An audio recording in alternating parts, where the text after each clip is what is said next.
اگر آج کے سچویشن کے حوالے سے بات کی جائے تو 7 پیشنٹ رپورٹ ہوئے ہیں. اس میں 6 مریض الائٹ 1 میں رپورٹ ہوئے ہیں, ایک مریض جو ہے وہ الائٹ 2 میں ڈینگی کا رپورٹ ہوا ہے. اور اس میں ایسے ہوا ہے کہ پہلے ایک وارڈ تھی آئسولیشن وارڈ الائٹ 1 میں, تو وہاں پہ پیشنٹ کی جب تعداد بڑھی, کیونکہ وہاں پہ سہولت دی گئی ہے, ایک وارڈ ایک کمرے میں 2 بیڈ لگائے گئے ہیں, ٹھیک ہے, واش روم اٹیچ ہے, وہاں پہ ایئر کنڈیشن لگا ہوا ہے, 24 گھنٹے کے لیے ڈاکٹر موجود ہیں, سٹاف نرسز بھی وہاں پہ اور پیرامیڈک سٹاف کا عملہ وہاں پہ موجود ہے.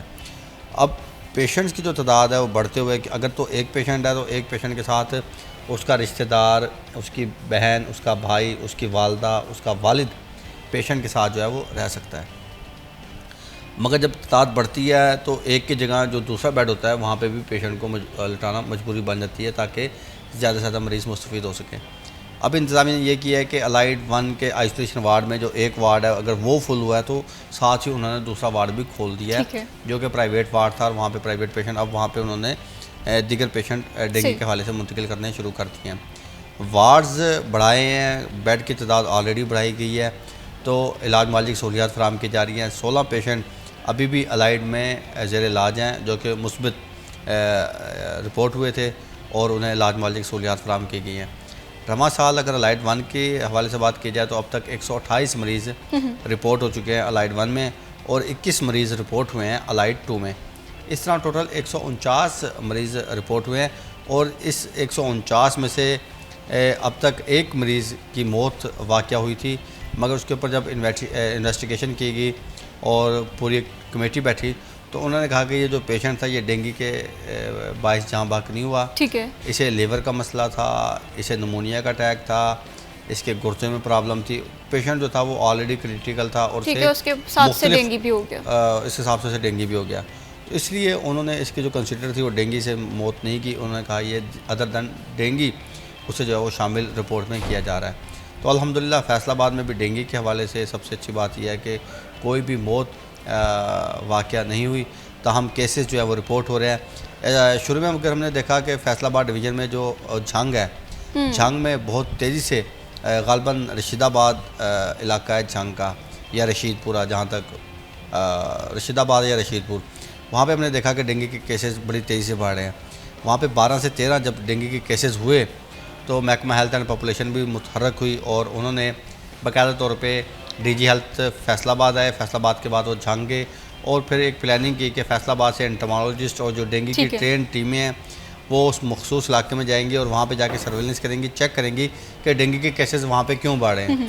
تو ہم نے دیکھا کہ ٹیم آئی, بندوں کی ڈیوٹیاں جو تھی وہ بھی اس علاقے میں لگی, مگر فی الحال اب تک رواں سال میں 16 پیشنٹ جو ہیں وہ ٹھیک ہے. وجوہات پتہ چلیں کہ وہاں پر یہ جو مرض ہے یہ کیوں بڑھ رہا تھا, کیا وہاں پر احتیاط نہیں اس طرح سے کی جا رہی تھی, لوگ پانی جمع کر کے رکھ رہے تھے, کچھ سمجھ میں اچھا جو وہاں پہ ٹیمیں گئی ہیں, ہماری ٹیموں سے بھی اس موقع پہ بات ہوئی تھی کہ کیا وجہ ہے کہ دیکھیں فیصل آباد کا بڑا شہر ہے, مگر فیصل آباد کی نسبت جھنگ جو ہے وہ ڈینگی سے بہت زیادہ متاثر ہوا ہے.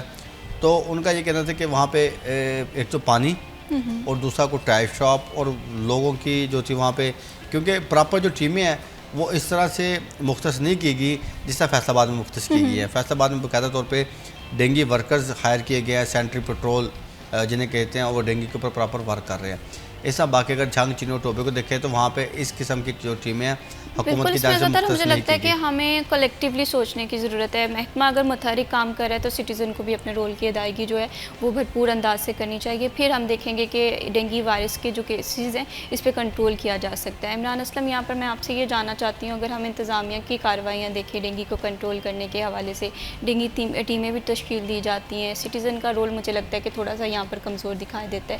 آپ کیا دیکھتے ہیں کہ کیوں کیسز میں اضافہ ہو رہا ہے؟ بالکل ایسا ہی ہے جیسا کہ ضلع انتظامیہ فیصل آباد کی تحصیل صدر کی بات کر لیں, فیصل آباد کی تحصیلوں کی بات کر لیں, جڑاں والا, جمرہ, تانزے والا, سمندری اور تحصیل سٹی میں, یہاں پر جو سب سے بڑا مسئلہ ہے تعلیمی اداروں میں مسئلہ ہے کہ وہاں پر آپ کے تعلیمی اداروں میں جو پرائمری سکولز ہیں وہاں پر جو گارڈننگ کا شعبہ ہے, ان کے جو مالی وغیرہ رکھے ہوئے ہیں, وہاں پر ڈینگی کیسز کے حوالے سے بڑھنے کا خدشہ ظاہر ہو سکتا ہے, کیونکہ نہ تو وہاں پہ ڈینگی چھڑکاؤ سپرے کی جاتی ہے, اور کسی بھی اسکول میں وزٹ کریں, یہ سی او جو ایجوکیشن ہے ان کی جانب سے بھی الارمنگ کیا گیا تھا کہ جو ڈینگی کے بڑھتے ہوئے کیسز ہیں اس میں سکولز ایجوکیشن ڈپارٹمنٹ جو ہے اس کو متحرک کرنا پڑے گا ہر روز.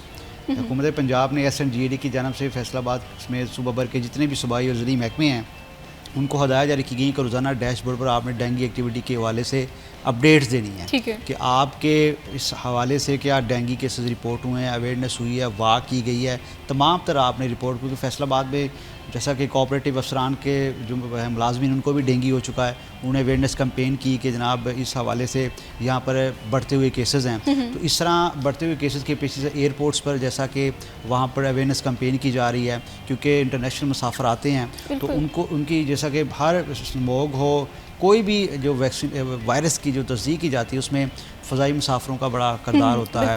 سب سے پہلے ان کی چیک اینڈ ویلنس آئسولیشن سے لے کے تمام تر, کیونکہ اب وہ وہاں پر کاؤنٹر بھی قائم کر دیے گئے ہیں کہ اگر ڈینگی کی جو تشخیص ہوتی ہے آپ لوگوں کو تمام تر جو میس ہے ہیلتھ ڈپارٹمنٹ کا جو وہاں پر کاؤنٹر لگا ہوا ہے, تمام ادارے لگے ہیں, کیونکہ NIH کی جانب سے تمام ہدایات ہیں کہ کوئی بھی ایسا مسافر جن میں سمٹمز ہیں, خواہ وہ باہر سے آ رہا ہے خواہ وہ پاکستان سے جا رہا ہے, اس کو آپ نے آئسولیٹ کرنا ہے, اس کو آپ نے پرواز سوار نہیں ہونے دینا, کیونکہ ایک بڑا الارمنگ سچویشن ہے.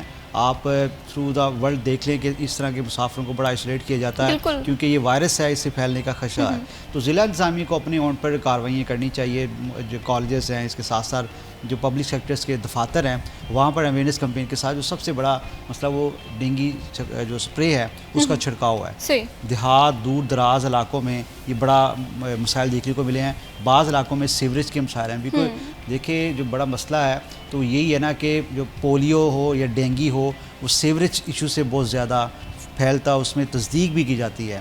تو میں سمجھتا ہوں کہ ضلع انتظامیہ کو اس طرف آنا ہوگا کہ آپ کم سے کم ان علاقوں کا وزٹ کروائیں, واسا کو لے کے جائیں, دیگر اداروں کو لے کے جائیں, کم سے کم جو نکاسی آب کا سسٹم ہے وہ بہتر کیا جائے تاکہ ڈینگی جو لاروا ہے وہ کھڑے پانی سے پھیلتا ہے.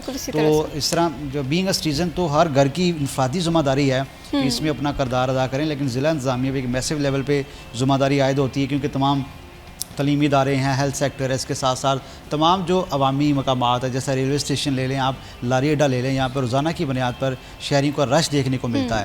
تو اس طرح کے جو مقامات ہیں وہاں پر آئی تھنک بڑی ضرورت ہے, کیونکہ WHO ہر سال فنڈنگ کرتا ہے اس حوالے سے کہ کم سے کم کوئی بھی جو ہیلتھ سیکٹر کا منصوبہ ہے اس کو ہم پاکستان میں اچیومنٹ کے طور پر رکھیں. والنٹیئرس ہائر کرتے ہیں, اور اس طرح میں سمجھتا ہوں کہ ضلع انتظامیہ کو اپنا بڑا کردار ادا کرنا پڑے گا کہ جس طرح آپ گورنمنٹ سیکٹر میں افسران کو ڈینگی کے کیسز ہو رہے ہیں, تو آئی تھنک فیصل آباد میں بڑا اس پہ الارمنگ سچویشن ہے کہ جو ڈینگی کی سپرے ہے چھڑکاؤ, اس حوالے سے تعلیمی اداروں اور پبلک سیکٹر بلڈنگ میں کم سے کم یہ کردار ضرور ادا کرنا چاہیے. بالکل اسی طرح سے, اور شہریوں کو بھی اپنا جو ہے اپنا خیال رکھنے کی بہت زیادہ ضرورت ہے. اور دیکھیں آپ کو بخار ہو رہا ہے یا کوئی بھی ڈینگی کے حوالے سے سمٹم شو ہو رہے ہیں تو فوراً سے ڈاکٹر سے رجوع کرنا چاہیے بر وقت. فردر بھی ہیلتھ کے مسائل کے حوالے سے بات کریں گے. پروگرام میں وقت ہوا جی بریک.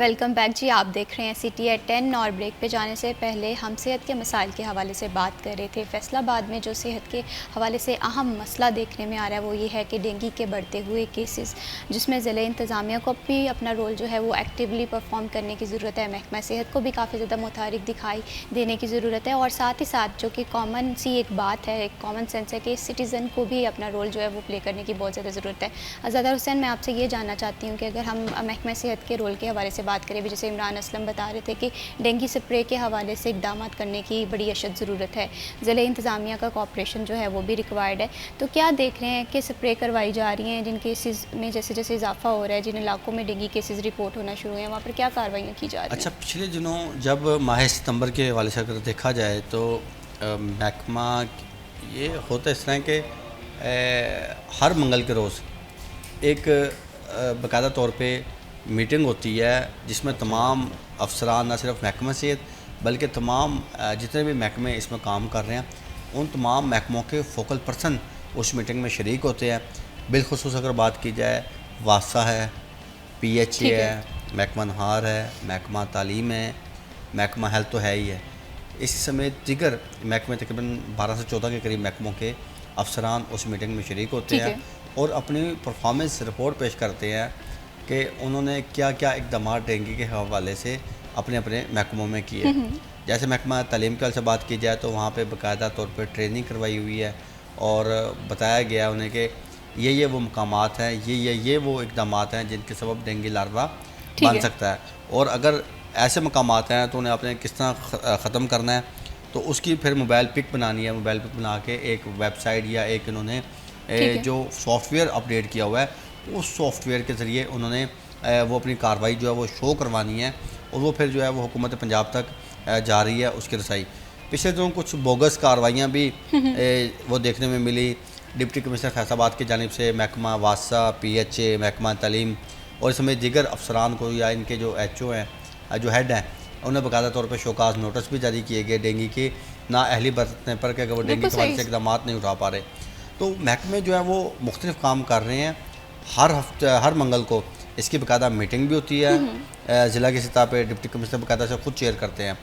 اچھا اگر ڈی سی نہ ہو تو پھر کوئی اے ڈی سی جو ہے وہ چیئر کرتا ہے۔ انتظامیہ فل فوکس کر رہی ہے، ڈینگی ٹیمیں بھی متحرک ہیں، جاتی ہیں مختلف علاقوں میں ڈینگی تلاش کرتی ہیں۔ جہاں تک بات کی آپ نے سپرے کی، تو جیسے میں نے ماہ ستمبر میں جب انہیں کہا کہ آپ نے فلانی جگہ پہ سپرے کرنا ہے، تو محکمہ صحت کیونکہ وہ جو سپرے ہوتی ہیں وہ انہیں چلانے کے لیے فیول کا استعمال کرنا ضروری ہوتا ہے، ان مشینوں میں فیول ڈلتا ہے، فیول کے بعد وہ مشینیں چلتی ہیں، اس کے بعد پھر وہ سپرے ہوتا ہے۔ تو وہ کہتے ہیں کہ جی پچھلے دنوں ظاہری بات ہے فیول کے حوالے سے محکمہ صحت کو مشکلات کا سامنا تھا۔ محکمہ صحت کے افسران دیکھیں ڈینگی کی گاڑیاں دی گئی ہیں انٹمالوجسٹ حضرات کو، جب بھی کہیں ڈینگی لاروا ملتا ہے ڈینگی ورکر جو ہے وہ آگاہ کرتے ہیں کہ ہمیں ڈینگی لاروا ملا ہے، انٹمالوجسٹ جاتا ہے متعلقہ یو سی میں متعلقہ مقام پہ جا کے وہ اسے تصدیق کرتا ہے کہ واقعی جو انہیں ملا ہے یہ ڈینگی لاروا یا کچھ اور ہے۔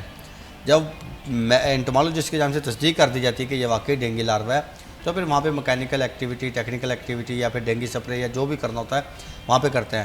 مگر جیسے میں نے بیچ میں بات کی کہ فیول کے والے سے، تو محکمہ صحت کا پچھلے دنوں فیول جو ہے وہ آئے روز پچھلے دنوں کیا آئے روز بند رہتا ہے، میں دیکھتا رہتا ہوں مہینے میں کوئی 5 7 10 دن نظام چلتا ہے، پھر 5 7 10 دن نظام بند ہوتا ہے۔ پھر کیا ہوتا ہے جو گاڑیاں ہوتی ہیں ٹاؤن انچارجز کی، جو ڈاکٹر تعینات کیے گئے ہیں، انہیں مختلف علاقوں میں جا کے وزٹ کرنا ہوتا ہے، اپنے ٹاؤن کو وزٹ کرنا ہوتا ہے، گاڑیوں میں فیول نہ ہونے کے سبب ہم دیکھتے ہیں کہ وہ دفتروں تک محدود ہو کے رہ جاتے ہیں۔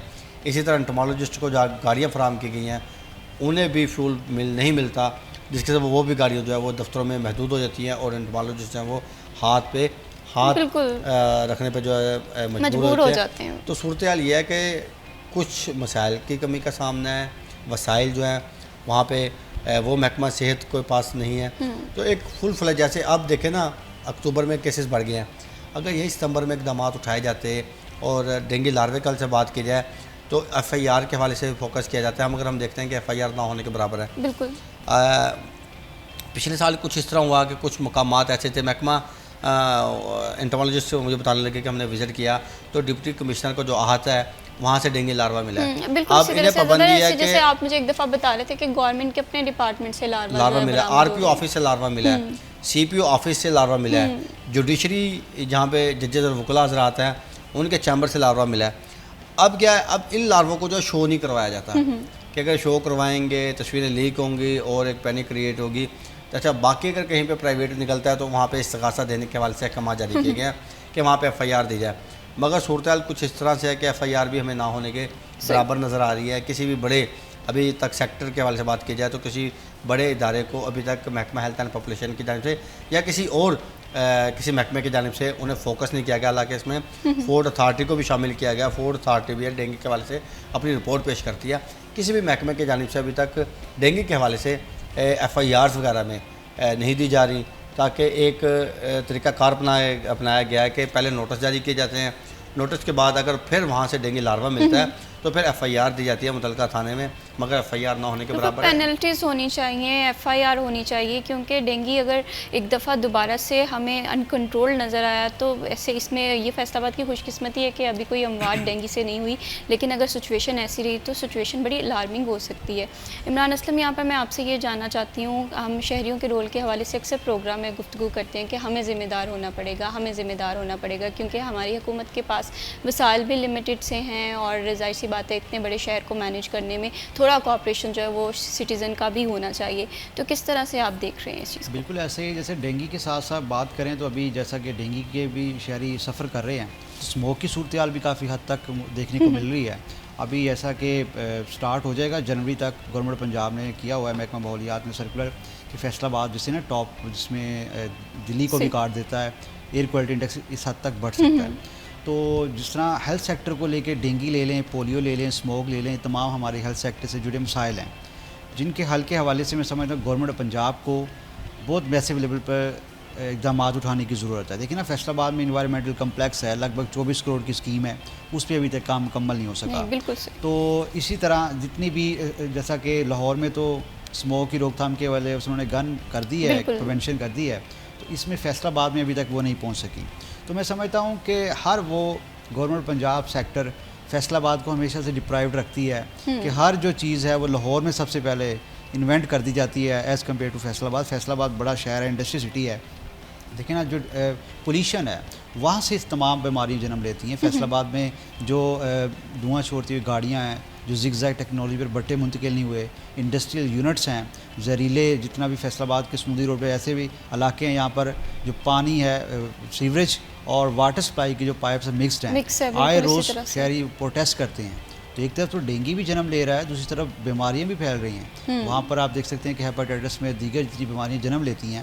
تو وہاں پہ تمام جو سٹیکس ہولڈرز ہیں, تمام جو ڈپارٹمنٹس ہیں, ان کو اپنا کردار ادا کرنا چاہیے, نہ کہ آپ لوگ صرف ایک میسو لیول پہ اربوں روپے کی اشتہارات کر دیتے ہیں نیوز پیپر میں, الیکٹرانک میڈیا میں, کہ ڈینگی لاروا ہے, اس سے خود کو بچائیں, اسموک کے پیش نظر ماسک پہنیں. ضرور آپ لوگ اویئرنیس کمپین کریں. آج کل ویسے بھی سوشل میڈیا کا دور ہے, ریلز پہ لوگ اڈاپٹ کر لیتے ہیں.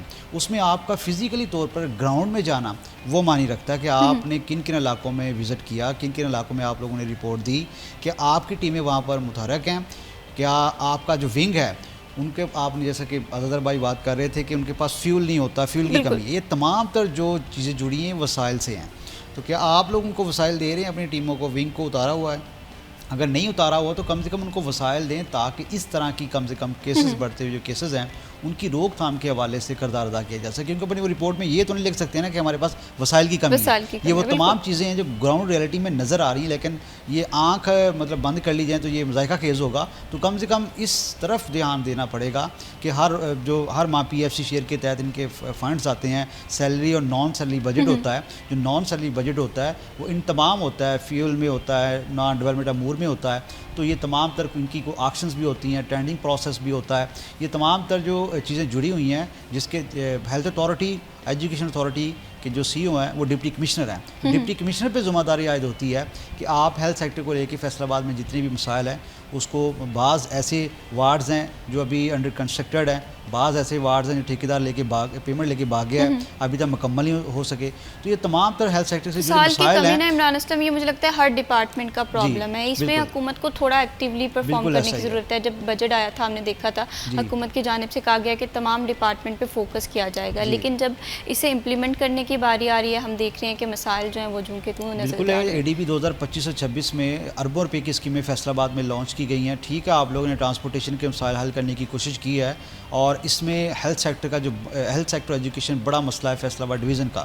تو اس میں سمجھتا ہوں کہ جتنی بھی ان کے انفنڈڈ اسکیمیں ہیں, ٹراما سینٹرز لے لیں یا ٹی ایچ کیوز لے لیں اور یا ڈی ایچ کیوز لے لیں, جو انڈر کنسٹرکٹڈ ہیں ان کو کم سے کم آپ لوگ بنائیں سب سے پہلے. اور جو آپ لوگوں کی پریویس اے ڈی پی کی اسکیمیں جو ادھوری ہیں ان کو بنائیں. دیکھیں نا, آپ دور دراز کے جو لوگ ہیں وہ یہاں پر آتے ہیں. یہ تو وہ کیسز ہیں ڈینگی کے جو فیصل آباد لائٹ 1 2 میں یا دیگر ہاسپٹلس میں آئسولیشن وارڈ میں موجود ہیں.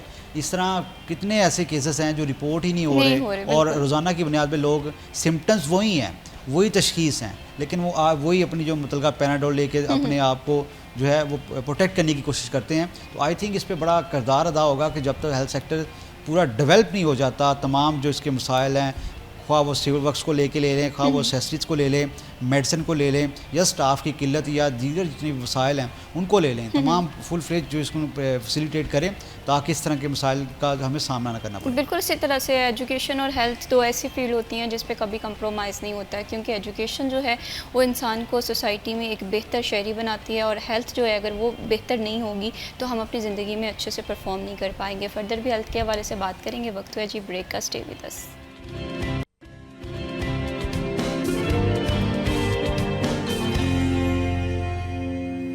ویلکم بیک جی. آپ دیکھ رہے ہیں سٹی ایٹ 10 اور ہم بات کر رہے تھے صحت کے مسائل کے حوالے سے، کیونکہ اگر انسان کی صحت ٹھیک نہیں ہے تو انسان اپنی زندگی میں اپنا کوئی بھی اسٹیٹس انجوائے نہیں کر پاتا. اگر حالیہ دن کے حوالے سے بات کریں تو اسموگ جو ہے وہ دوسرا بڑا خدشہ ہے شہر میں، جس کی وجہ سے دیگر بیماریاں پھیلنے کا خدشہ ہے. ایسے میں شہریوں کو بھی تعاون کرنے کی ضرورت ہے اور ضلع انتظامیہ جو ہے وہ کافی زیادہ متحرک دکھائی دے رہی ہے. تو سب سے پہلے تو سوال یہ بنتا ہے کہ ہم اسموگ سے کیسے بچیں، کیونکہ ابھی وقت ہے، لیکن ایئر کوالٹی انڈیکس جو ہے وہ فیصل آباد کا آئے روز بڑھتا ہوا دکھائی دے رہا ہے. عزادار حسین، میں آپ سے یہ جاننا چاہتی ہوں کہ محکمہ صحت جو ہے وہ کیا بھرپور طریقے سے تیار ہے؟ خدا نہ خواستہ اگر اسموگ جو ہے وہ فیصل آباد میں ایک دفعہ انکنٹرولڈ ہوتی ہے تو کیا تمام تر چیزیں وسائل موجود ہیں؟ یہ نہ ہو کہ باقی چیزوں کی طرح ہم یہ بات کریں کہ فیصل آباد میں وسائل کی کمی ہے. دیکھیں، جب بھی کوئی نوٹیفیکیشن آتا ہے سرکار کی طرف سے تو حیرت ہوتی ہے کہ جب نوٹیفیکیشن آتا ہے ابھی ہمارے پاس پہنچتے ہی ہے 5 سے 10 منٹ کے بعد، آدھے گھنٹے کے بعد یا ایک دن کے بعد اگر آپ متعلقہ محکمے کے افسر سے پوچھیں، سی او سے پوچھیں، ڈی ایچ او سے پوچھیں تو وہ ساتھ ہی کہہ دیتے ہیں ہماری تیاریاں مکمل ہیں. نوٹیفیکیشن ابھی آیا ہے اور انہوں نے اقدامات جو ہیں، انتظامات جو ہیں پہلے کر لیے ہوتے ہیں. ظاہری باتوں نہیں پتہ ہوتا ہے کہ اب یہ موسم تبدیل ہو چکا ہے، اب یہ سموگ آئے گی، اب یہ ڈینگی آئے گا، اب یہ پولیو کا جو ہے وہ مہینہ آنے والا ہے اور اب فلانے امراض کے حوالے سے جو ہے وہ پھیلنے کا خدشہ ہے. تو محکمہ صحت کو پتہ ہوتا ہے، وہ تیاریاں کر رہی ہوتی ہے آلریڈی، مگر چیزیں جو ہے سرکار نے دینی ہوتی ہے. پچھلے دنوں مثال کے طور پہ ادویات کل سے بات کی جائے، مختلف اسپتالوں میں ادویات کی بہت زیادہ قلت ہوگی. اتنی زیادہ قلت ہوگی کہ صورتحال یہ تھی کہ اگر کسی پیشنٹ کو 6 میڈیسن ڈاکٹروں کی جانب سے تجویز کر کے دی جا رہی ہے تو پیشنٹ کو 1 یا 2 میڈیسن مل رہی تھی، باقی 4 سے 5 جو تھی وہ میڈیسن مریضوں کو نہیں مل رہی تھی. مگر دوسری جانب اسی او پی ڈی میں سکرین چل رہی ہے جس میں حکومت پنجاب کا نعرہ چل رہا ہے کہ مریضوں کو مفت ادویات کی فراہمی 100% ممکن بنائی گئی ہے. اگر مریضوں کو ادویات نہیں مل رہی تو فلانے نمبر سے جو ہے وہ رابطہ کریں، کمپلین کریں. اب سرکار ادھر سے مہم بھی چلا رہی ہے اور ادھر دوائیاں بھی نہیں ہیں. اب وہ جب پوچھا جائے کہ یار یہ اتنا تضاد کیوں ہے تو وہ کہتے ہیں یار سرکار نے میڈیسن دینی ہے. اب دیکھیں، اب مہینہ چل رہا ہے، اکتوبر کا ختم ہونے والا ہے.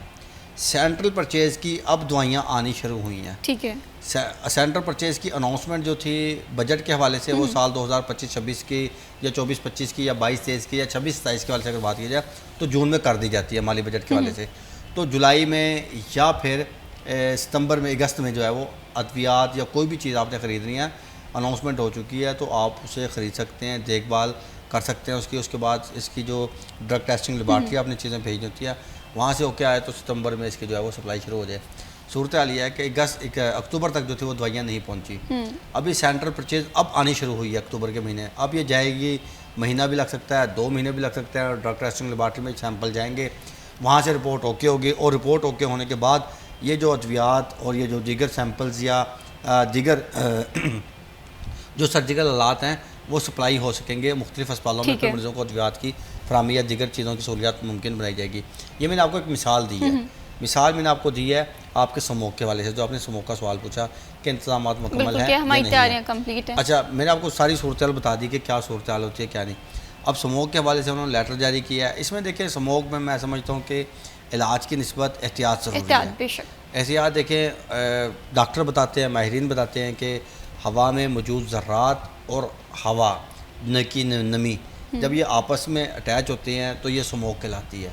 جب آپ سانس وغیرہ لیتے ہیں اور وہ ذرات آپ کے ناک میں، آپ کے حلق کے اندر، آپ کے منہ کے اندر جب وہ جاتے ہیں تو آپ کے پھیپھڑے جو ہے وہ ڈیمیج کرتے ہیں، آپ کی آنکھیں متاثر کر سکتے ہیں، آپ کے لمس جو ہیں وہ ڈیمیج ہو سکتے ہیں. تو اس لیے احتیاط برتنے کی ضرورت ہے. وہ کہتے ہیں آپ ہیلمٹ کا استعمال کریں، اگر آپ بائک پہ جا رہے ہیں آپ جو ہے وہ اینک کا استعمال کریں، آپ ماسک کا استعمال کریں اور اس سمیت دیگر احتیاطی تدابیر اپنائیں. ہاتھ کو بار بار دھوئیں، آنکھوں کو نہ رگڑیں. مثال کے طور پہ ہم باہر پھرتے ہیں اور وہی ہاتھ جو ہے وہ ہم آنکھوں کو لگاتے ہیں اور وہ آلریڈی کہیں نہ کہیں سے ڈیمیج ہوئے ہوتے ہیں یا کسی نہ کسی چیز سے اٹیچ ہوئے ہوتے ہیں تو وہ جراثیم جو ہے وہ آنکھوں کو لگتے ہیں، پھر آنکھیں متاثر ہو سکتی ہیں. تو اس کے ساتھ پھر اور ظلم کیا ہوتا ہے، ماہرین کی میں بات کر رہا ہوں، وہ یہ کہتے ہیں کہ پھر ہم کیا کرتے ہیں، آنکھوں پہ اگر جلن محسوس ہوئی یا آنکھوں میں خارج ہوئی تو ہم جاتے ہیں، ہم وہ ڈراپس وغیرہ لے لیتے ہیں اور پھر خود استعمال کرنا شروع کر دیتے ہیں. اگر ہم نے وہ ڈراپ جو 1 ڈالنا ہے، 2 قطرے ڈالنے ہیں، 3 قطرے ڈالنے ہیں، وہ ڈاکٹر کی مشاورت کے بعد ہی ممکن ہوتا ہے. صحیح. وہ جب ہم خود اپنی ڈاکٹری شروع کرتے ہیں تو Self اور زیادہ medication جو ہے بہت وہ severe نظام کر دیتی ہے خراب ہو طبیعت جاتا ہے. کو. پھر ہم کہتے ہیں کہ اسموک کے باعث سے ہمیں یہ ہو گیا، وہ ہو گیا، یہ ہو گیا. دیکھیں ایک تو ہم اسموک کے دوران ہم نے احتیاط نہیں برتی. اگر ہم احتیاط برتتے تو پھر اسموک سے متاثر نہ ہوتے. اگر اب ہو ہی گئے ہیں تو پھر ہم نے ڈاکٹری پھر خود شروع کر دی. جب ہم نے خود شروع کی تو ہم پھر مزید اور بیمار ہو گئے. تو اس لیے احتیاط ضروری ہے. اس کے بعد اگر آپ خدا نہ خواستہ اس بیماری سے منسلک ہو جاتے ہیں تو آپ نزدیکی کسی بھی سینٹر پہ جا کے آپ رجوع کریں تاکہ بروقت اس کا علاج ہو. دیکھیں سرکار نے جب نوٹیفیکیشن جاری کیا تھا کمشنر ڈویژن فیصل آباد راجہ جہانگیر انور، جب انہوں نے 4 سنبھالا، اس کے تیسرے چوتھے دن انہوں نے باقاعدہ طور پہ ڈویژن فیصل آباد کے حوالے سے ایک میٹنگ کال کی اور باقاعدہ ایک نوٹس جاری کیا، مراسلہ جاری کیا سموک کے حوالے سے کہ جنوری تک 31 جنوری تک سموک کے جو ہے وہ امکانات رہتے ہیں بالکل اسی طرح اور سے اس کے حملے کا خدشہ ہوتا ہے اور آپ نے اقدامات کرنے ہیں. اقدامات کیا کرنے ہیں جی؟ جو دھواں چھوڑنے والی گاڑیاں ہیں آپ نے ان کی روک تھام کرنی ہے جی کہ وہ فضائی آلودگی کا باعث بن رہی ہیں. پھر ایک طرف پچھلے دنوں بھی ایک لیٹر جاری ہوا تھا جب کووڈ تھا نا، تو کووڈ والا مجھے واقعہ یاد آ جاتا ہے. کووڈ میں یہ تھا کہ جی انہوں نے کہا تھا جی ایک گاڑی میں 4 سے 5 افراد سفر نہ کریں. ٹھیک ہے جی، کیونکہ کووڈ کا خدشہ ہے. اس لیے اگر کار ہے تو کار میں 2 بندے جائیں، ایک فرنٹ پہ بیٹھا ہے اور ایک بیک پہ بیٹھا ہے جی. اچھا اسی کے ساتھ ہی انہوں نے پھر سموک کا لیٹر بھی جاری کر دیا جی. اچھا سموک کے حوالے سے انہوں نے کہا جیسے اسکول کے حوالے سے انہوں نے کہا جی ایک طرف انہوں نے کہا کہ جی سموک ہے آپ کھڑکیاں اور دروازے بند کر کے رکھیں. ایک طرف انہوں نے کہا کووڈ ہے آپ کھڑکیاں اور دروازے جو ہیں وہ کھلے رکھیں جی. ایک طرف کھلے کا ایک طرف بند کا جی. اب وہ ٹیچر پریشان ہے، انتظامیہ پریشان ہے کہ ہم نے کس لیٹر کے اوپر عمل درآمد کرنا ہے. تو بات پھر وہی آ جاتی ہے کہ سموک کے حوالے سے جیسے سرکار نے لیٹر جاری کر دیا، اب اس کے اوپر عمل درآمد کرنا بھی متعلقہ محکموں کی ذمہ داری ہوتی ہے. کاؤنٹر بنائے گئے ہیں مختلف اسپتالوں میں کہ اگر آپ سموک سے متاثر ہوتے ہیں تو آپ فلانے کاؤنٹر پہ جائیں، وہاں پہ پیشنٹس کی جو ہے وہ رجسٹریشن ہوتی ہے، پتہ چلتا ہے یہ سموک سے متاثر ہے. فی الحال ابھی فیصل آباد میں سموک کا خدشہ ضرور ہے اور کہا جاتا ہے کہ پچھلے دنوں بھی رپورٹ چل رہی تھی کہ فیصل آباد پوری دنیا میں بتایا گیا آلودہ ترین شہر ہے. مگر الحمدللہ ابھی اس حساب سے کیسز کی بات کی جائے تو کیسز جو ہے وہ بھی رپورٹ اس حساب سے نہیں ہو رہے جس حساب سے رپورٹ ہونا چاہیے، جس حساب سے فضائی آلودگی کو ظاہر کیا جا رہا ہے. امید ہے کہ اگر ہم اگر احتیاط برتیں تو ہم جو ہے اگر بے احتیاطی کریں گے تو ہم سموک سے متاثر ہوں گے. اگر ہم احتیاط برتیں گے تو ہم سموک سے متاثر نہیں ہوں گے، ہم سموک کے اوپر جو ہے قابو پا سکتے ہیں اور ہمیں سموک سے کسی قسم کا کوئی خطرہ نہیں ہے. تو عمل درآمد کرنا جہاں اداروں کی ذمہ داری ہے تو وہاں شہریوں کی بھی ذمہ داری ہے کہ ہم بھی ذمہ داری کا ثبوت دیں. پھر بجائے اس کے کہ ہم سرکار کو کہتے ہیں جی کہ وہ ذمہ دار ہے. دیکھیں پچھلے دنوں مجھے پتہ چلا ہے کہ محکمہ ماحولیات کے حوالے سے بات کی جائے تو اگر انسپیکٹر کے حوالے سے بات کی جائے میرے خیال میں 1 یا 2 انسپیکٹر ہیں کہ وہ بھی نہیں ہے، کہ 2 سے 3 افراد پہ مشتمل جو نظام ہے وہ محکمہ ماحولیات کا چلا رہے ہیں. اور فیصل آباد کہا جاتا ہے کہ مانچسٹر شہر ہے، صنعتی شہر ہے، اور صنعتی شہر کے حالات آپ خود دیکھ لیں کہ جنہوں نے وہاں پہ پولوشن کے حوالے سے جو پھیل دیا اسے کنٹرول کرنے کے لیے جو متعلقہ محکمے وہاں پہ میرے خیال میں عملہ نہ ہونے کے برابر ہے. ایکٹیولی پرفارم کرنے کی ضرورت ہے، شہریوں کو احتیاط کرنے کی ضرورت ہے کیونکہ ہسپتالوں کی جو موجودہ سچویشن ہے ہم دیکھ رہے ہیں کہ ادویات کی کمی بھی ہے، وسائل کی بھی کمی ہے. تو ایسے میں احتیاط کر لیں گے تو ہم بہت ساری بیماریوں سے بچ جائیں گے. عمران اسلم شہر میں اگر اسموک کے حوالے سے بات کریں موجودہ سچویشن کیا دیکھ رہے ہیں کہ کیا اسموک ابھی موجود ہے یا کب تک خدشہ ظاہر کیا جا رہا ہے؟ کیونکہ نوٹسز تو جاری کر دیے گئے ہیں کہ فیصل آباد کو تیار رہنا چاہیے تمام طرح الارمنگ سچویشن کے لیے. روزانہ کی بنیاد پر جو ایئر کوالٹی انڈیکس ریکارڈ ہوتا ہے تو فیصل آباد آلودہ ترین شہروں میں شمار ہوتا ہے. آپ دیکھ سکتے ہیں کہ فیصل آباد جیسے بات ہو رہی ہے کہ جو ان کی پریکاشنی میئر ہے وہ نہیں ہو پا رہے. یہاں پر انوائرمنٹل کمپلیکس کی اسکیم جو عرصہ دراز سے ادھوری ہے وہ نہیں بن رہی یہاں پر. تو میں سمجھتا ہوں کہ سینئر صوبائی وزیر مریم اورنگزیب جن کا بڑا ایک ویژن ہے کہ فیصل آباد میں ماحولیات کی جو آلودہ ہے اس کو روک تھام کے حوالے سے ہم نے اقدامات اٹھانے چاہیے. سب سے پہلے تو اس انوائرمنٹل کمپلیکس کو بنایا جائے، اس کے بعد محکمہ ماحولیات کے ونگ کی تعداد کو بڑھاتے ہوئے تمام جگہوں پہ اتارا جائے. دیکھیں کووڈ اور جو اسموک ہے ان کے سمٹمز سیمز ہیں لیکن پریکاشنی میئر ڈیفرنٹ ہے. تو اس میں بڑا کردار ہوتا ہے کہ آپ لوگ دیکھیں نا ماسک بھی ویئر کر رہے ہیں آپ لوگ، تمام جو آپ لوگ اپنا کروا رہے ہیں کہ انہوں نے بھی ٹریفک کو 50% کرنا ہے، تعلیمی اداروں کو بند کرنا ہے، آفیسز کو، یہ تمام تر وہ ہیں جو جب پانی سر سے گزر جائے اس کے بعد آپ لوگوں نے یہ چیز کرنی ہے. اس سے قبل آپ لوگوں کو تمام تر پریونشن میں یہ جانچنے کی ضرورت ہے کہ فیصل آباد میں بڑھتے جو سموگ ہے، اس میں انفٹ گاڑیاں جو ہے وہ ایک تو حادثات کا سبب بن رہی ہیں، دوسرا وہ ماحول کو آلودہ کر رہی ہیں. فیصل آباد تحصیل صدر میں جتنے بھی دیہات ہیں وہاں پر اینٹوں کے جو بٹے ہیں جو زگ زیگ ٹیکنالوجی پر منتقل نہیں ہے ان کو فوری طور پر بند کرنا چاہیے، فائن امپوز کرنا چاہیے. انڈسٹری یونٹس ہیں جو زہریلا دھواں چھوڑ رہے ہیں ان کو بھی بند کرنا چاہیے. تمام تر جو ہر سال سرکولر جاری ہوتا ہے لیکن اس پر عمل درآمد کہیں نہیں ہوتا. تو فیصل آباد لیبر ڈپارٹمنٹ کو دیکھ لیں کتنی فیکٹریز ہیں، کتنی انڈسٹریز ہیں، کتنی اسمال انڈسٹریز ہیں جو ماحول کو ہر روز آلودہ کر رہی ہیں. تو جرمانوں سے کافی حد تک نہیں بنے گا کام، کم سے کم ان کو بند کرنا چاہیے. ایک ایسا آئی تھنک ان کا NOC نہیں جاری کرنا چاہیے جو ماحول کو آلودہ کر رہے ہیں. فیصل آباد میں سمندری روڈ میں آئے روز لوگ کمپلینٹس کرتے ہیں. بالکل، اور ہم دیکھتے ہیں کہ جیسے ہی موسم چینج ہو رہا ہے اس موسم میں خصوصاً لوگ فصلوں کی باقیات کو بھی آگ لگا رہے ہوتے ہیں. ایسے میں کسان کمیونٹی ہے، ہمارے دیگر اسٹیک ہولڈرز ہیں، انہیں بھی ساتھ میں تعاون میں لینا چاہیے تاکہ ہم اس چیز کو کنٹرول کر سکیں. فردر بھی اسموک کے حوالے سے گفتگو کریں گے. وقت ہوا جی بریک کا. Stay with us.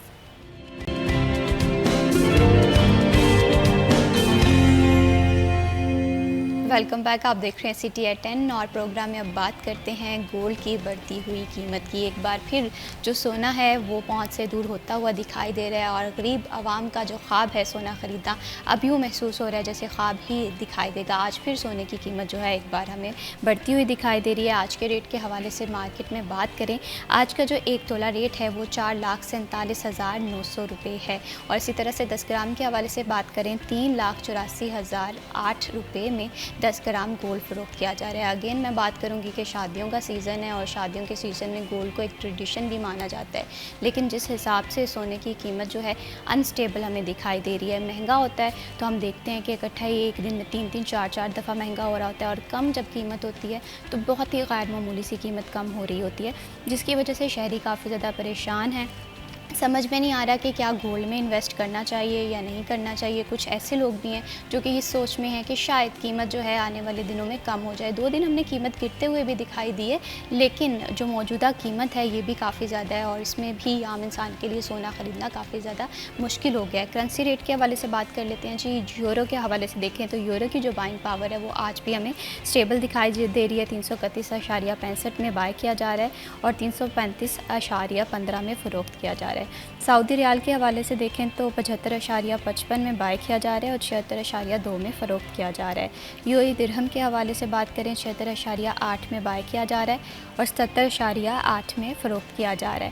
UK pound کے حوالے سے بات کریں 380.85 میں بائی کیا جا رہا ہے اور 383.65 میں فروخت کیا جا رہا ہے. US ڈالر دیکھیں تو US ڈالر جو ہے 282.5 میں بائی کیا جا رہا ہے اور 282.7 میں فروخت کیا جا رہا ہے. اگین ہم دیکھ رہے ہیں کہ ہماری جو کرنسی کی پرائسز ہیں وہ اسٹیپ میں ہیں اور مستحکم دکھائی دے رہی ہیں، لیکن گولڈ جو ہے وہ پھر دوبارہ سے میں بات کروں گی کہ ہم سب کی پہنچ سے دور ہوتا ہوا دکھائی دے رہا ہے. بریک پہ جانے سے پہلے ہم بات کر رہے تھے ماحولیات کے حوالے سے. یہ ماحول جو ہے میں اکثر کہتی ہوں کہ یہ امانت ہے، ہم نے ٹرانسفر کرنا ہے، تو کوشش یہ کریں کہ اس ماحول کا ہم سب لوگ مل کر خیال کریں. فیصل آباد کے حوالے سے بات کریں تو فیصل آباد ایک انڈسٹریل سٹی ہے، یہاں پر انڈسٹری بھی پائی جاتی ہے، ٹریفک بھی ہے، تو بہت ساری ریزنز ہیں کہ فیصل آباد میں اسموک جو ہے بڑھتی ہوئی دکھائی دے رہی ہے. اسدار، آپ کی نظر میں اسموک کے بڑھنے کے کیا ایلیمنٹس ہیں؟ کیا انڈسٹریل سٹی ہونے کی وجہ سے فیصل آباد بھی آلودہ ترین شہروں میں شامل ہو رہا ہے، یا فصلوں کی باقیات زیادہ جلائی جاتی ہیں، یا آپ دیکھ رہے ہیں کہ شہری اپنی گاڑیوں کی مینٹیننس کا خیال نہیں رکھ رہے ہیں؟ دیکھیں، فیصل آباد کو قصبہ کہا جاتا ہے اگر آپ جائیں نا تو عام الفاظ میں، کہ وہ قصبے جتنا شہر ہے، قصبہ شہر ہے. تو اگر آپ دیکھیں کہ فیصل آباد کا ایک اشارہ ہمارے دفتر کے ساتھ ہی الائڈ موڑ ہے، یہاں سے شروع ہوتا ہے اور آپ چلے جائیں گیٹوں کے پاس، گیٹوں سے آگے اگر ستانہ روڈ پہ آپ جائیں تو آپ دیکھیں گے میک ڈونلڈ کے پاس آخری اشارہ ختم ہو جاتا ہے. یہ تقریباً کوئی 3 سے 4 کلومیٹر کا یا 5 کلومیٹر کا ایریا بنتا ہے. اسی طرح آپ جڑال روڈ پہ چلے جائیں تو آپ دیکھیں وہاں پہ تیزاب مل چوک سے پہلے جو ڈی گراؤنڈ کو سڑک موو ہوتی ہے تو وہاں پہ ایک اشارہ لگا ہوا ہے.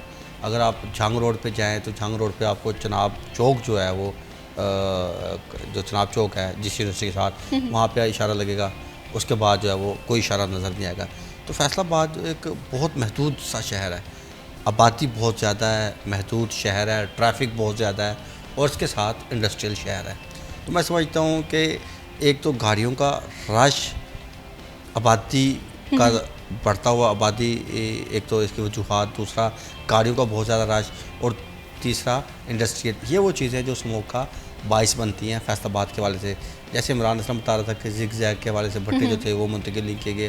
اور ساتھ میں اگر آپ دیکھیں تو مختلف دیہات میں کل بھی جب گھر جا رہا تھا تو ایک بڑے پیمانے پہ فصل کو جو تھی وہ آگ لگائی گئی تھی، کیونکہ جب وہ آگ لگاتے ہیں تو وہ دھواں جو ہے کافی دور تک پھیلتا ہے اور کافی دیر تک اس کا جو دھوئیں کے اثرات رہتے ہیں، تو کسی قسم کی کوئی کارروائی نہیں ہوتی. اور یہ روزانہ کی بنیاد پہ اب کیونکہ یہ سیزن چل چکا ہے اور روزانہ کی بنیاد پہ جو وہاں پہ فصلیں ہیں انہیں آگ لگائی جائیں گی، روزانہ وہ یوں ہی دھواں جو وہ ہوا میں جائے گا. جب یہ ہوا میں جائے گا تو ظاہری بات ہے یہ اپنا اثر دکھائے گا. اثر دکھائے گا تو کسی نہ کسی کو متاثر کرے گا. متاثر کسی کے کرے گا، آپ کو کرے گا، مجھے کرے گا، عام شہری جو ہے وہ اس سے متاثر ہوں گے. اب پھر بات وہی آتی ہے کہ انتظامیہ کی نااہلی ہے. انتظامیہ جب تک کارروائیاں دیکھیں، جرمانے بھی کیے جاتے ہیں، بندے بھی پکڑے جاتے ہیں، مگر پھر باز نہیں آتے، پھر وہ فصلیں جلاتے ہیں، پھر ہم وہی گاڑیاں جو ہے وہ ان کا انجن وہ درست نہیں کرواتے، موبلائل چینج نہیں کراتے، گاڑیاں پھر وہی دھواں چھوڑ رہی ہوتی ہیں، گاڑیوں کو چینج نہیں کیا جاتا. اب مثال کے طور پہ الیکٹرک بسیں آئی ہیں، ایک اچھا اقدام ہے. ظاہری بات ہے یہ بتاتے ہیں کہ آلودگی کو کم کرنے کا جو ہے باعث بنے گا. اس طرح کی گاڑیاں مزید اور ہونی چاہیے. ہر گاڑی کو جو ہے وہ اسی لیول کے اوپر منتقل ہونا چاہیے تاکہ جو دھواں چھوڑنے والی گاڑیاں ہیں تو ان کے اوپر جو ہے وہ قابو پایا جا سکے. دوسری جانب جو فصلوں کو جلایا جاتا ہے، جو بھٹے وغیرہ ہیں، اگر آپ کو پتہ ہو کہ ان دنوں میں آ کے جو بھٹے ایسے ہیں جو کہ زگ زیگ پہ منتقل نہیں ہیں انہیں سیل کر دینا چاہیے یا پھر بھٹوں کو کچھ دنوں کے لیے بند کر دینا چاہیے، کیونکہ انسانی جان سے زیادہ کوئی چیز بھی اہمیت کی حامل نہیں ہے. اگر آپ ان بھٹوں کو بند کریں گے تو جو دھوئیں آئے روز ان کے سبب پھیلتے ہیں، ایک تو وہ روکے جا سکیں گے اور دوسرا انسانی جانوں کو جو ہے وہ بچایا جا سکے گا. دوسری جانب اگر ادویات کے حوالے سے بات کی جائے تو اس کی وہی جیسے میں نے پہلے بتایا کہ لنگس وغیرہ ڈیمیج ہونے کا خطرہ ہوتا ہے کہ پھیپھڑے آپ کو متاثر ہو سکتے ہیں. اور آلریڈی جو کھانسی کے امراض میں مبتلا ہیں، جنہیں نمونیا ہے یا پھر جن کے گلے خراب ہیں یا پھر جو دل کے مریض ہیں یا پھر جو بلڈ پریشر کے مریض ہیں یا پھر کچھ ایسے افراد، حاملہ خواتین کے حوالے سے بتایا جاتا ہے کہ بہت خطرناک ہے، یا پھر اس کے ساتھ جو بزرگ اثرات ہیں ہمارے ان کے لیے جو ہے وہ بہت خطرناک ہے. انہیں سانس لینے میں جو دشواری کا سامنا کرنا پڑ سکتا ہے. جب سانس لینے میں دشواری ہوگی اور بر وقت علاج نہیں کروائیں گے تو اس سے جو ہے وہ موت بھی واقع ہو سکتی ہے. تو اس لیے جہاں انتظامیہ کی ذمہ داری ہے کہ انہیں کارروائیاں کرے، وہاں پہ انہیں ان مقامات کو سیل کرے، انہیں جرمانے کرے، تو اس کے ساتھ وہاں پہ شہریوں کی بھی ذمہ داری ہے کہ وہ بھی اپنی جو ہے وہ احتیاط اس سلسلے میں برتیں، تبھی جو ہے وہ اسموک سے بچا جا سکتا ہے. اور اس کے ساتھ سب سے زیادہ اہم بات ہے کہ متعلقہ امراض کی دوائیاں بھی ہونی چاہیے. اب پچھلے دنوں جیسے ہی میں نے میڈیسن مارکیٹ میں گیا ہوں تو میں نے بات کی ہے کہ اسموک کے والے سے، تو وہ کہتے ہیں کہ اب آنے والے دنوں میں اسموک کی ادویات جو ہیں وہ مہنگی ہو جائیں گی. یعنی کہ یہ ہمارے ملک کا حال ہے کہ اب اسموک اگر آنے والی ہے اور اس سے انسانی جانیں متاثر ہوں گی تو ہم کیا کرتے ہیں، بجائے ریٹ کم کرنے کے ہم ان کے ریٹ بڑھا دیتے ہیں تاکہ ادویات مارکیٹ میں بلیک ہو جائیں. جب وہ بلیک ہوں گی تو پھر وہ بلیک میں جو بھی خریدے گا تو اسے مہنگے داموں جو ہے وہ یہ میڈیسن خریدنی پڑیں گی اور اس کا خمیازہ جو ہے وہ عام شہری کو اس میں تو یہی بات کر سکتے ہیں کہ اللہ تعالیٰ ہم سب لوگوں کو ہدایت دے. جو اپرچونسٹ ہوتے ہیں کہ جو سچویشن سے فائدہ اٹھانا چاہتے ہیں وہ ہمارے معاشرے کو خراب کر رہے ہوتے ہیں. بہت شکریہ Azada Hussain for joining us in this programme. بہت شکریہ عمران اسلم، آپ نے پروگرام میں وقت دیا. اسموک ہو یا ڈینگی ہو، اس میں شہریوں کا تعاون بہت زیادہ ضروری ہوتا ہے. تو جتنا زیادہ ہو سکے آپ اپنی صحت کا بھی خیال رکھیں اور اپنے آس پاس کے لوگوں کا، اپنے انوائرمنٹ کا بھی خیال رکھیں. وقت ہوا جی بریک کا. اسٹے ود اس.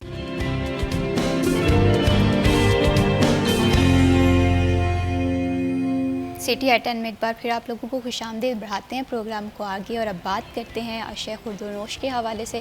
ہم دیکھتے ہیں کہ ہر دن قیمتوں میں رد و بدل ہوتا ہے، وہ سبزیوں کی قیمت ہو، وہ فروٹس کی قیمت ہو، وہ چکن کی قیمت ہو. ہم دیکھ رہے ہیں کہ آج کے دور میں اور گزشتہ ایک ہفتے سے ٹماٹر جو ہے وہ کافی زیادہ مہنگا دکھائی دے رہا ہے. چکن کی قیمت جو ہے وہ غیر مستحکم دکھائی دے رہی ہے. ایسے میں روزانہ کے بھاؤ تاؤ جاننا بہت زیادہ ضروری ہو جاتا ہے تاکہ جب بھی آپ مارکیٹ میں اشیاء خورد و نوش خریدنے جائیں تو آپ کو پہلے سے ریٹ کا اندازہ ہو اور تاکہ آپ کو بھاؤ تاؤ کرنے میں آسانی ہو جائے. خاص اسی وجہ سے ہم آج کا بھاؤ جو سیگمنٹ ہے وہ ترتیب دیتے ہیں تاکہ آپ کو پتہ چلے کہ مارکیٹ میں کیا ریٹ چل رہے ہیں. تو چلتے ہیں ہمارے آج کے بھاؤ سیگمنٹ کی طرف.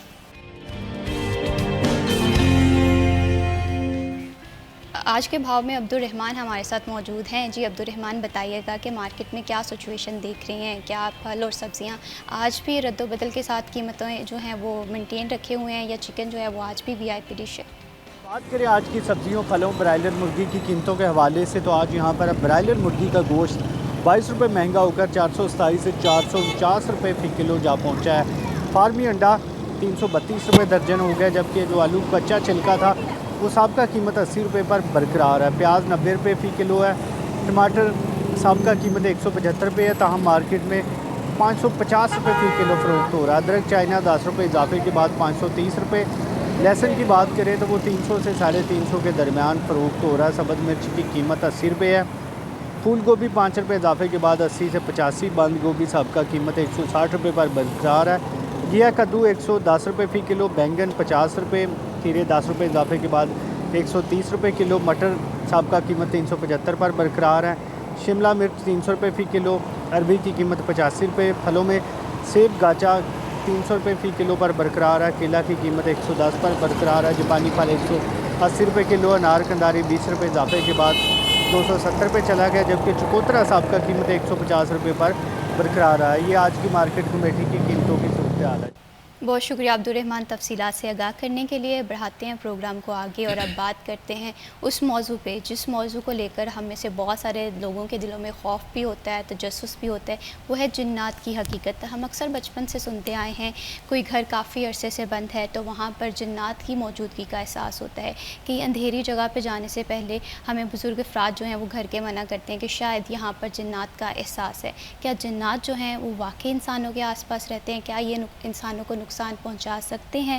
اگر کہیں پر جنات کی موجودگی کا احساس ہوتا ہے تو ان کے نقصان سے، ان کے شر سے کس طرح سے بچا جا سکتا ہے؟ آج ہم اسی ٹاپک پہ پروگرام میں گفتگو کریں گے، اور اس ٹاپک پہ گفتگو کرنے کے لیے ہمیں پروگرام میں جوائن کیا ہے علامہ ڈاکٹر عبدالحفیظ صاحب نے، اسلامی اسکالر ہیں، آئیے خوش آمدید کہتے ہیں۔ السلام علیکم علامہ صاحب، کیسے ہیں آپ؟ میں بالکل ٹھیک ہوں۔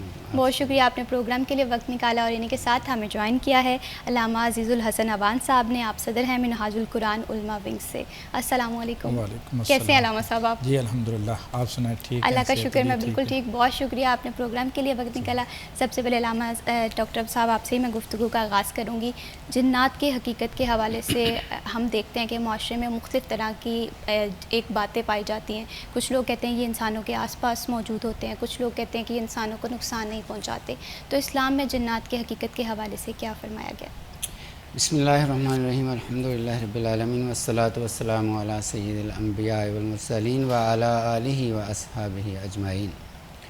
اعوذ باللہ من الشیطان الرجیم، بسم اللہ الرحمن الرحیم۔ قل اوحی الیہ انہ استمع نفر من الجن فآمنا بہ۔ میڈم، جن جو ہے اس کا اگر لغوی معنی ہم دیکھیں تو وہ کہتے ہیں کہ جو نظر نہ آئے چیز۔ قرآن مجید میں کئی جگہوں پر لفظ اس طرح کا استعمال ہوا ہے، تو جس کا معنی ہوتا ہے چھپی ہوئی چیز، اسی لیے ہم اس مخلوق کو غیر مرئی مخلوق کہتے ہیں۔ ٹھیک ہے۔ اللہ رب العزت نے جو ہے وہ 3 مخلوقات پیدا کی ہیں، فرشتوں کی، جنوں کی اور انسانوں کی۔ اس کے علاوہ اور بے شمار مخلوقات ہیں، لیکن یہ جو اہم ترین مخلوقات ہیں، ان میں جو فرشتے ہیں وہ ان کو ہم نوری مخلوق کہتے ہیں، اور جنات جو ہیں یہ ناری ہیں، یعنی آگ سے بنے ہوئے ہیں اور نظر نہیں آتے، اور اسی طرح انسان جو ہے وہ مٹی سے بنا ہوا ہے۔ تو انسانوں سے پہلے اللہ رب العزت نے جنوں کو پیدا کیا تھا، جنوں کی مخلوق انسانوں سے پہلے موجود تھی اور فرشتوں کے بھی۔ تو اس وقت جن زمین پر رہتے تھے۔ اس کی دلیل قرآن مجید سے بہت واضح ہے کہ جب اللہ رب العزت نے فرشتوں سے یہ بات کہی کہ میں جو ہے وہ انی جاعل فی الارض خلیفہ، میں زمین میں اپنا ایک نائب بنانے والا ہوں، تو انہوں نے کیا کہا تھا کہ اے اللہ، کیا آپ زمین میں پھر کوئی ایسی مخلوق پیدا کریں گے جو زمین میں فتنہ فساد پیدا کرے گی؟ تو فرشتوں کو کیسے پتہ چلا کہ زمین میں وہ فتنہ فساد پیدا کریں گے؟ اس لیے کہ پہلے آلریڈی جن زمین میں رہتے تھے، اور انہوں نے جو ادم مچایا ہوا تھا زمین میں اللہ کی نافرمانی کا اور فتنہ فساد کا، تو اسی کو مد نظر رکھتے ہوئے فرشتوں نے یہ بات کہی تھی اللہ سے کہ یا اللہ، ایک تو مخلوق پہلے جو ہے وہ یہ کارنامے سر انجام دے رہی ہے، تو اب دوسری مخلوق پیدا کریں گے زمین میں جو یہ کام کرے گی۔ تو بہرحال جنات جو ہیں یہ ایک حقیقت ہے، وہ غیر مرئی مخلوق ہے، ہمیں نظر نہیں آتے، اور ان میں سے اکثریت جو ہے وہ مطلب شیطان جس کو ہم کہتے ہیں نا، شیطانوں میں سے اکثریت جنوں کی ہے، اور اللہ رب العزت نے انسانوں کے لیے بھی لفظ استعمال کیا ہے